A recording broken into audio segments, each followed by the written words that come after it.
इस वीडियो को देखने के बाद तो मुझे यही लग रहा है कि अब हमारा देश कुछ ज्यादा ही तेजी से तरक्की कर रहा है।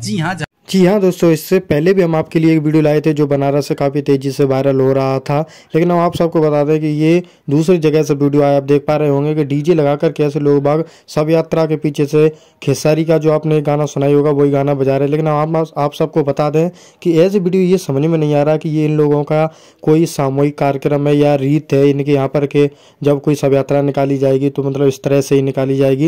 लेकिन हम आप सबको बता दें कि पिछले वीडियो में जो गाना बज रहा था कोको कोला खेसारी का, वही गाना इस वीडियो में भी बजाया जा रहा है। इत्तेफाक की बात है कि खेसारी ने तभी लाइव आकर गुस्से में बोल दिया है कि तुम लोगों को अकल नहीं है, ये कैसा काम कर रहे हो, कम से कम शव यात्रा में तो मेरा गाना मत बजाओ। खेसारी ने लाइव आकर चेतावनी दे दी है कि आगे से अगर ऐसा हुआ तो मैं किसी को माफ़ नहीं करूंगा, क्योंकि ऐसा करने से दूसरे की आत्मा को ठेस पहुंचती है। तो दोस्तों, ऐसे वीडियो देखने के लिए हमारे चैनल को सब्सक्राइब करें।